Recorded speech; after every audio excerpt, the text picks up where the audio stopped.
Witajcie jachtomaniacy! Zaczynamy nowy rok z wielkim żeglarsko-jachtowym przytupem, ponieważ moja ostatnia wizyta na targach jachtowych Poland Boat Show w październiku 2024 okazała się wielkim sukcesem. Śledzicie na moim kanale bardzo intensywnie wydarzenia spod warszawskich targów, a każdy film bił coraz to nowe rekordy oglądalności na moim kanale. Ewidentnie ta tematyka przypadła Wam do gustu, dlatego nie mogłem Was zawieść również i na początku tego roku.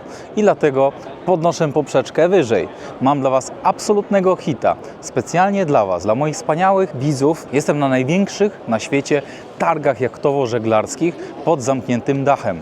BOT Düsseldorf 2025 w Niemczech. W 16 ogromnych halach na 220 tysiącach metrów kwadratowych ponad 1500 wystawców z 67 krajów świata udostępnia zwiedzającym ponad 1000 łodzi, jachtów, superjachtów, katamaranów oraz żaglówek. Przez 9 dni od 18 do 26 stycznia targi odwiedzi ponad 215 tysięcy oglądających. Żebyście mieli skalę porównawczą, to największe targi środkowoeuropejskie Poland Boat Show 2024, które są naprawdę bardzo dużymi targami, które zresztą mogliście widzieć na moim kanale, odwiedziło 23 tysiące zwiedzających. Było 201 wystawców, w Düsseldorfie jest 1500, a powierzchnia wystawiennicza to 40 tysięcy metrów kwadratowych. W Düsseldorfie to 220. Ta skala robi tutaj ogromne wrażenie. Do targów organizatorzy przygotowują się już od kilku miesięcy wcześniej, ale transport jachtów w odróżnieniu od Warszawy jest dużo łatwiejszy ze względu na Ren, który płynie tutaj bardzo blisko terenów niemieckiego Messe. W jednej z hal jest nawet ogromny basen, na którym można ponurkować, posurfować, pokajaczyć, popadlować i powakeboardować. To, co jeszcze odróżnia te targi od targów w Polsce i co mnie osobiście najbardziej interesuje, to dwie ogromne hale oznaczone numerami 7A i 6. Co się w nich znajduje? Super jachty o długości kadłuba powyżej 20 metrów, a niektóre z nich mają nawet powyżej 30 metrów. Osobiście bardzo nie mogę doczekać się tej chwili. Czuję sporą adrenalinę, ponieważ największa jednostka, w której byłem dotychczas, to 18-metrowy katamaran, którym pływałem na Seszelach. Zresztą odcinek możecie zobaczyć w linku. Tutaj będę jednak sprawdzać, czy jacht powyżej 20-30 metrów długości jest w stanie zastąpić mieszkanie albo dom. Pływający dom. Świeża, może trochę naiwna i jednostronna miłość, ale czuję, że ta miłość do jachtingu i żeglarstwa będzie bardzo trwała i zostanie już ze mną na zawsze. Jak wcześniej przestrzegali mnie moi koledzy, jak się wsiąknie ten sport, już się z niego nigdy nie wyjdzie. Sporo w tym racji, bo sam czuję już spore uzależnienie, ale bardzo się z tego cieszę. Na półmetku swojego życia w końcu odnalazłem sport, który daje mi bardzo dużo radości.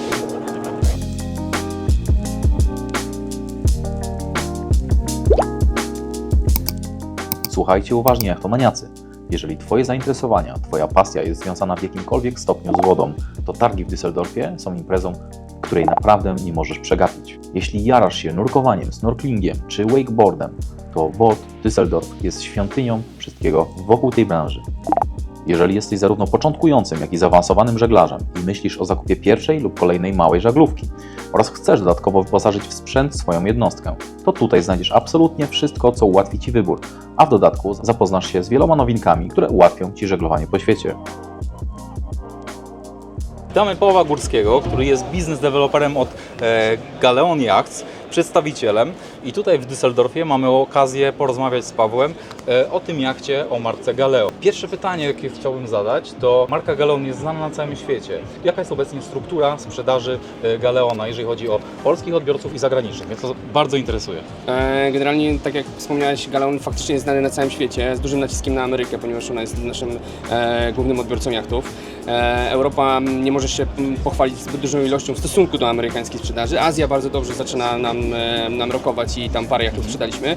Natomiast mogę powiedzieć z dużą tutaj pewnością, że dzisiaj polski klient i polski odbiorca jachtów, szczególnie polskiego producenta, jest tutaj tak bym powiedział nawet przewyższający średnią europejską. Bardzo dużo jachtów jest sprzedawanych w Polsce. Wynika to z tego, że polski klient jest bardzo ambitny, bardzo lubi wyszukane rzeczy, dużo rozmawia na ten temat, na temat kształtu i wykończenia i specyfikacji danego jachtu. Dla mnie jest to woda na młyn w kontekście tego, że lubię współpracować i pracować z takimi klientami świadomymi, wyedukowanymi i stąd też powiedzmy taki sukces polskiej marki, lokalnego producenta na tle innych dealerów. A czy można powiedzieć, że w ostatnich latach to się zmieniło, jeżeli chodzi o polski rynek, że widzimy tą tendencję wzrostową, że polski klient jest bardziej zamożny aniżeli 5-10 lat temu? Zdecydowanie tak. To właśnie wynika też stąd, że w końcu 1, 2, 3, 4 samochody na podjeździe nie wystarczały. Nie wszyscy chcą eksplorować powietrze, bo jest to trochę powiedzmy niebezpieczne, a na jacht zawsze można zabrać i przyjaciół, i swoją całą rodzinę, i spędzać czas, i też żeglować po różnych miejscach na świecie, co też daje taką trochę nutę wyprawową człowieka, który zwiedza, odkrywa nowe lądy, a ten pierwiastek w człowieku właśnie istnieje, więc dzisiaj polski klient naprawdę jest super pod tym kątem. On naprawdę jest takim, który bym powiedział jest wyznacznikiem na tle Europy do tego, jak inni dealerzy, inni klienci mieliby sobie zestawiać swoje jachty. Nie chcemy, żeby tutaj zdradzać zbyt dużo, jeżeli chodzi o tą prywatną sferę Państwa klientów, Galeona, ale zawsze mnie ciekawiło, czy ten klient to jest klient, który całkowicie przenosi swoje życie na jacht i podróżuje nim po całym świecie, czy raczej to jest klient, który ma już jeden dom, drugi dom, 4 samochody i te pieniądze inwestuje już w kolejną, że tak powiem w cudzysłowie, zabawkę. Przemyśleń i decyzji, dlaczego został jacht kupiony, jest tylu, ile miałem klientów. Każda decyzja jest inna, każdy pomysł na posiadanie własnego jachtu jest indywidualnym pomysłem. Zdarza się tak faktycznie, że miałem parę takich realizacji, gdzie jedną kabinę zamienialiśmy na biuro, dlatego że w całości właściciel chciał się przenieść i mieszkać już i żyć nawet na jachcie. Zdarza się też tak, że ten jacht jest wykorzystywany tylko weekendowo z przyjaciółmi, więc naprawdę ile ludzi, tyle pomysłów na posiadanie własnej jednostki. Natomiast to są ludzie, którzy nie są często ludźmi z pierwszych stron gazet i wolą, wiadomo, zachować anonimowość, to po pierwsze, ale też i charakteryzuje ich taka rzecz, którą zauważyłem już przez lata pracy, to, że właśnie lubią ciszę, lubią nie pokazywać się, lubią po to ten jacht jest kupiony właśnie, żeby być trochę dalej od A na innych. jachcie można się właśnie bardzo fajnie schować Tak, gdzieś tam na oceanie. Jeśli lubisz poszaleć na skuterach wodnych, a może preferujesz ponurkować pod wodą za pomocą bardzo popularnego tutaj na targach Siwowa, to ponownie trafiłeś do właściwego miejsca. A może jesteś milionerem i zamierzasz nabyć swój pierwszy 10-15 metrowy jacht, ekologiczny katamaran lub nietuzinkowy trimaran. Również największe targi na świecie pod dachem pokażą Ci wszystko to, co rynek ma najlepszego do zaoferowania w tym względzie. Ostatnią z kategorii są super jachty powyżej 20 metrów długości, przeznaczone dla multimilionerów. Jeśli masz trochę takiego grosza w kieszeni, to pod ogromnym, wysokim dachem również znajdziesz pokaźną reprezentację tych pływających 5-gwiazdkowych hoteli, które na żywo robią kolosalne wrażenie. Nie wymieniłem wszystkich rodzajów jednostek, sprzętu i usług, jakie oferują targi, bo nie sposób jest to wylistować. Jest to tak ogromny teren, że jeżeli chcielibyście odwiedzić wszystkie hale skrupulatnie, stoisko po stoisku, to myślę, że musicie wybrać się tutaj na co najmniej 5 dni. Postaram się oddać Wam atmosferę targów w tym filmie, najlepiej jak tylko potrafię i w szybki sposób pokazać, co mają do zaoferowania. Ogromne hale, których jest 16, połączone są ze sobą i podzielone na różne kategorie. Żeglarstwo, łodzie motorowe, super jachty, super łodzie, silniki, sprzęt i akcesoria, nurkowanie, podróżowanie, surfing i podobne, paddling, artystyka żeglarska. Podczas mojej wizyty przeprowadziłem kilka ciekawych wywiadów z polskimi przedstawicielami producentów i dystrybutorów. Sam też załapałem się na jeden wywiad przeprowadzony przez organizatora targu. Mam dla Was również ciekawą propozycję, a w szczególności dla tych, którzy posiadają swoją własną jednostkę pływającą i chcieliby ją zaprezentować szerszej widowni w Polsce. Od wiosny startuję z nową serią odcinków, które w fajny sposób pokażą, czym pływa Polska. Jeśli chcesz, abym pokazał Twój jacht, Twoją łódź motorową, Twoją żaglówkę w moim jachturze, to napisz do mnie na maila, na Instagramie, na Facebooku czy na TikToku. jachtomaniak@gmail.com. Moi drodzy, bardzo staram się tworzyć dla Was coraz to lepsze treści, używać coraz to lepszych kamer, mikrofonów i innego sprzętu poprawiającego jakość odbioru. Staram się kreatywnie podchodzić do nowych treści i pokazywać Wam to, czego oczekujecie. Jestem Wam ogromnie wdzięczny, że mnie oglądacie. Sprawilibyście mi jednak ogromną radość, jeśli kliknęlibyście subskrybuj oraz like pod moim filmem. Jedynie 5% oglądających subskrybuje mój kanał. Proszę Was, jak żeglarz żeglarza, jak motorowodniak motorowodniaka, kliknijcie subskrybuj, Was to niewiele kosztuje, a mi da power i motywację do dalszego nagrywania ciekawych filmów. Kłaniam się i doceniam z góry. Jeśli interesuje Was tylko jedna z powyższych kategorii, to myślę, że jeden dzień na targach może Wam wystarczyć. Sprawdźcie sami, kolejna edycja w styczniu 2026. Zaplanujcie sobie już ten czas. Na targach odbywa się mnóstwo światowych premier jednostek pływających. Sam miałem okazję jako YouTube'owy dziennikarz przeprowadzić kilka jachturów po jachtach, które miały tutaj swoją premierę. Oprócz możliwości podziwiania prawdziwych perełek sztuki szkutniczej, możesz również spróbować swoich sił w nurkowaniu, popływać na padlu czy wake'u, posurfować lub nauczyć się podstaw żeglarstwa. Możliwości spędzenia tutaj czasu całą rodziną są praktycznie nieograniczone. Jeśli kochacie wodę i wszystko co z nią związane, to te targi są stworzone dla Was. Targi trwają aż 8 dni. W weekendy jest bardzo duża ilość odwiedzających i nierzadko ogromne kolejki do najlepszych jachtów. Zalecam Wam przyjazd w tygodniu. Będzie większa szansa wejść na pokład wybranych przez Was modeli. Moich rozmówców pytałem głównie o strukturę sprzedaży, która zawsze mnie ciekawi, oraz o polskiego klienta. Myślę, że nie przesadzę, jeśli powiem, że targi w dużej części są polskie. Jest tutaj wielu polskich renomowanych i cenionych na całym świecie producentów i polskich dystrybutorów. Oprócz niemieckiego, język polski jest najczęściej słyszany na targach.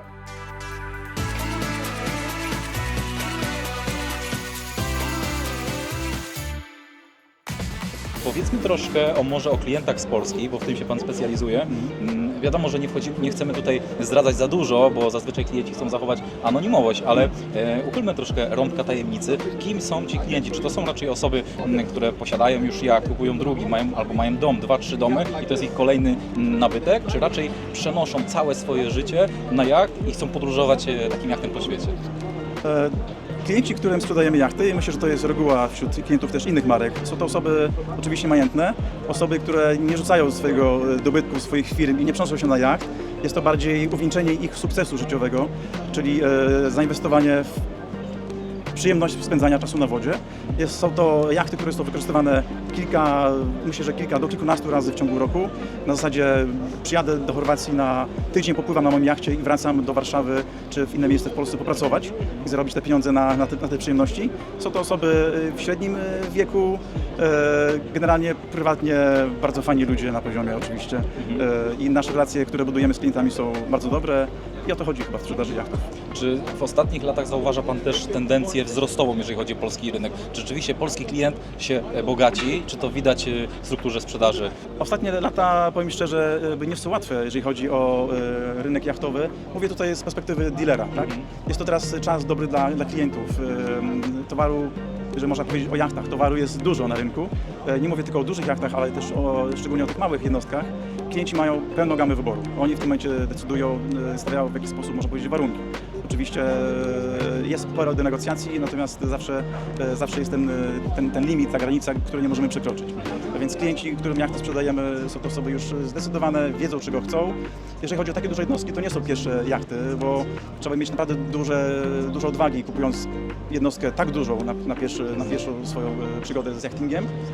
Jednostki zakupowane po raz pierwszy dla osób, które mają doświadczenia, kończą się myślę na 50 stopach. Przeważnie są to jachty 10-metrowe i na takich jachtach przygodę klienci rozpoczynają. I to jest rzeczywiście rozsądne, ale czy zdarzyły się takie sytuacje, że ktoś jako pierwszy nabytek pomyślał o jachcie około 20-metrowym i jak to się skończyło? Mi się jeszcze nie udało sprzedać klientowi jachtu pierwszego 20-metrowego.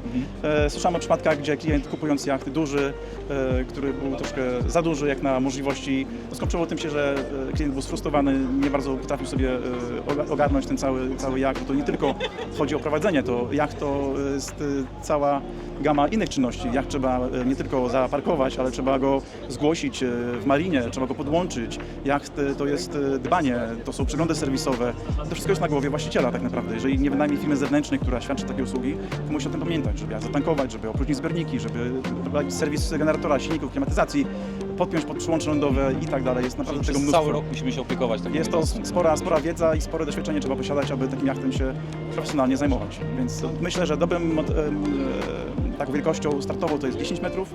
Tu możemy zacząć przygodę, poznać swoje potrzeby, swoje możliwości, nabyć tego szlifu i później możemy płynnie przechodzić na wyższe jednostki, jeżeli oczywiście zakochamy się w tej dziedzinie korzystania z tego luksusu. A że akurat 10-metrowe jednostki, Polska jest jednym z liderów światowych produkcji właśnie tego typu jednostek i słyszeliście tą informację, że w tej chwili mamy okres, kiedy rządzi klient, a nie producent, więc wykorzystajcie ten czas, może załatwię Wam jakiś rabacik, dajcie znać i wykorzystajcie ten czas na to, żeby być może nabyć Waszą pierwszą łódź. Kochani, jak wiecie, od niedawna doinwestowałem w mój kanał. Tematyka moich filmów najwyraźniej przypadła Wam do gustu, dlatego postarałem się polepszyć jakość moich nagrań za sprawą nowego mikrofonu, nowych kamer, innego sprzętu. I tutaj chciałem Wam zdradzić świetny patent na tymczasowe wypożyczenie sprzętu elektronicznego. Jeżeli szykuje Wam się, nie wiem, jakiś wyjazd wakacyjny, wyjazd rodzinny lub po prostu potrzebujecie nagrać materiał filmowy profesjonalnym sprzętem lub chcecie przez weekend przetestować najnowszą konsolę, głośniki, drona czy sprzęt AGD, to absolutnie nie musicie wydawać kilku tysięcy na zakup nowego sprzętu. Wystarczy, że skorzystacie z usług rewelacyjnego polskiego startupu Plenty. Ja korzystam z ich oferty od ponad roku i jestem wręcz zakochany w formule braku konieczności wydawania wielkiej kasy na zakup co chwilę nowego sprzętu, co chwilę nowego i lepszego sprzętu, jak wiecie, który co roku trzeba zmieniać. Oni mają w swojej ofercie dosłownie wszystko. Sami wybieracie okres, na jaki chcecie wypożyczyć sprzęt, przechodzicie przez szybką i prostą weryfikację i za kilka dni sprzęt jest już u Was w domu. Zwrot jest również banalnie prosty i bezpieczny. Jeszcze nigdy nie przydarzyła mi się żadna sytuacja problematyczna przy zwrocie. Jeżeli ta formuła przypadła Wam do gustu, a myślę, że nie lubicie marnotrawić swoich pieniędzy, to mam dla Was specjalny link, wkleję go również w opisie filmu. Przetestujcie sobie Plenty, bo to naprawdę wygodne rozwiązanie. Link oraz użyty kod będzie uprawniał Was do fajnych zniżek na ich stronie. Także mega polecam Plenty. Przypominam, że jesteśmy na targach w Düsseldorfie. To, co jest fajne tutaj na tych targach, to balkony. Zauważcie tych wszystkich ludzi, którzy mogą sobie, myślę, że z 3 piętra wyżej obserwować jachty od góry. To jest fajny wyróżnik tych targów oraz możliwość szybkiego zobaczenia jachtów z góry. Jest tu również wielu potencjalnych klientów z Polski, którzy na razie oglądają jednostki, które w najbliższym czasie zamierzają kupić. Sam byłem trzykrotnie świadkiem prezentacji indywidualnej superjachtów dla majętnych klientów z Polski, którzy pragnęli pozostać anonimowi.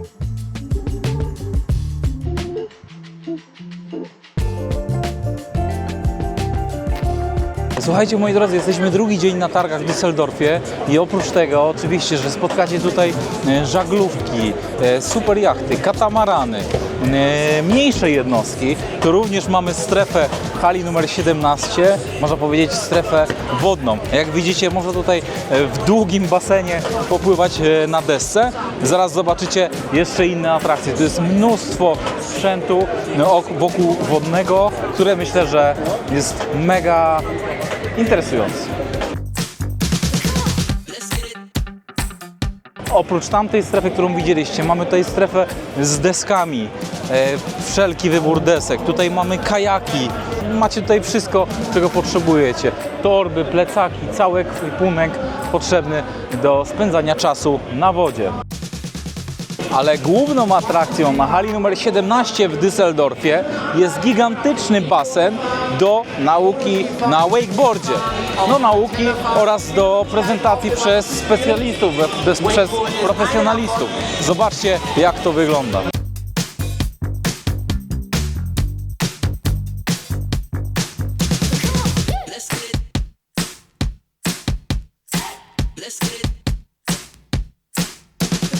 Teraz jesteśmy w środkowej części basenu. Jesteśmy najbliżej miejsca, z którego widać ewolucję, jaką wykonują te młode chłopaki. Przed chwileczką tutaj speaker powiedział, że ten chłopak, który teraz jedzie na tym wakeboardzie, ma zaledwie 8 lat. Dacie wiarę? Zobaczcie na tego chłopaka, jak wymiata.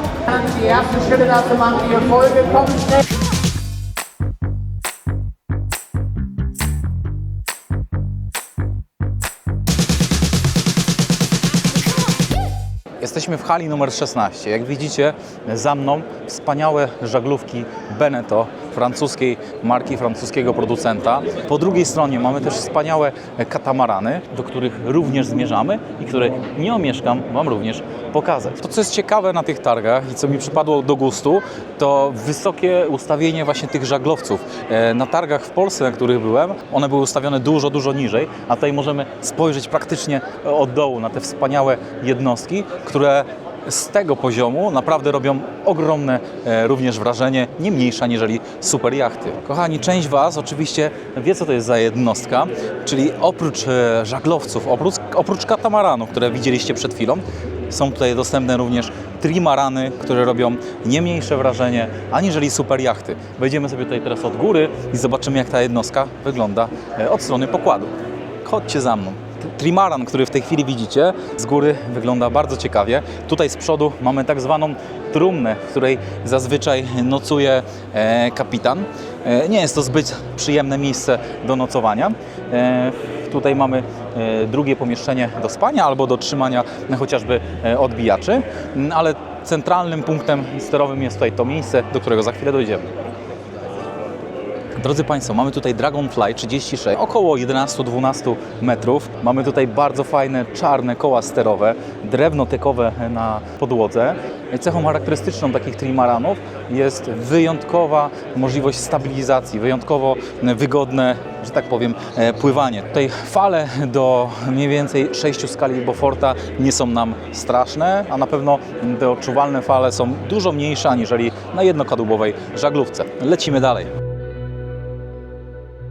Moi drodzy jachtomaniacy, zobaczcie, tutaj na tych targach jest absolutnie wszystko. Mamy nawet basen do nauki żeglowania przez dzieci. Tutaj w tym basenie na malutkich łódeczkach, zauważcie, niektóre są w stanie pomieścić nawet dwójkę małych dzieci. Można nauczyć się żeglowania. Więc to jest... O, w tej chwili podbiegł pan, który tutaj zajmuje się instruktażem i pomaga dzieciom żeglować. Więc to jest wspaniałe miejsce do pierwszych kroków w nauce żeglarstwa. Do tego, zobaczcie, są tu bardzo fajnie stworzone naturalne warunki, które można spotkać na jeziorze. Jak widzicie, tam po lewej stronie są ogromne wentylatory, które napędzają tutaj wiatr i dzięki temu można mniej więcej stworzyć warunki, które możemy spotkać na wodzie. Więc mega fajna sprawa. Ja osobiście sam chciałbym za dziecka na czymś takim wystartować.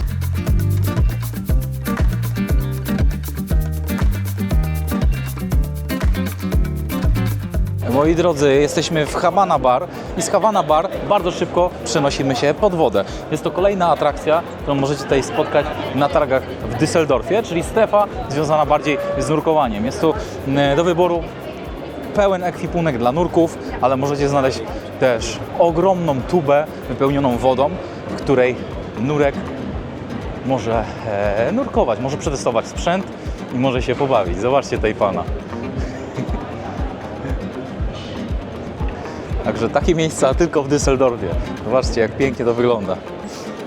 Moi drodzy, jeden basen do nurkowania to za mało, to zapraszam na kolejny. Jeżeli macie w sobie bakcyla nurka i lubicie ten sport albo chcielibyście się nim zainteresować, to tutaj jest również kolejna strefa, która jest idealna do tego, aby sobie przetestować tego typu sport. Zobaczcie, tutaj mamy pana, któremu można spojrzeć głęboko w oczy i który prezentuje nam możliwości nurkowe. Rewelacja!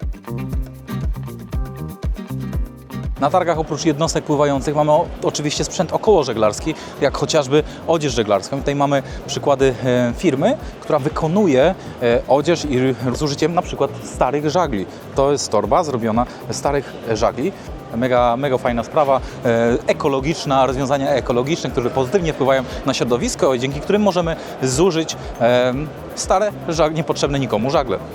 Podczas mojego pobytu pracowałem bardzo intensywnie. Każdego dnia zrobiłem co najmniej 15 km na nogach, zwiedziłem i zaprezentowałem 18 rewelacyjnych jednostek.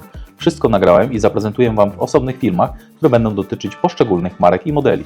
Już w najbliższych dniach na moim kanale pojawią się jacht-tury po takich jednostkach jak ogromny 25-metrowy brytyjski luksusowy Sunseeker Ocean 156, prawie 21-metrowy włoski elegancki i sportowy Cranky 67 w wersji Corsa, 20-metrowy polski ikoniczny Galeon 640 Fly z nowym designem, 20-metrowy włoski zapierający dech Cranky 62, 18-metrowy holenderski Steeler B62 w wyjątkowym wydaniu Beach Club, 17-metrowa hiszpańska zachwycająca Aston Doa AS5, 14-metrowy polski kompaktowy Galeon 480 Fly, 14-metrowa włoska szybka łódź motorowa Cranky 46, 13,5-metrowy polski Galeon 435 GTI, który ma tutaj swoją światową premierę, 13-metrowy polski zachwycający rozwiązaniami Nordman Traveler 1300, prawie 13-metrowa polska intrygująca Cobra Campione 41 w wersji Coupe oraz Fly, która miała tutaj swoją światową premierę, 12,5-metrowy rewolucyjny polski katamaran Drachen 42 z niemiecką premierą na targach,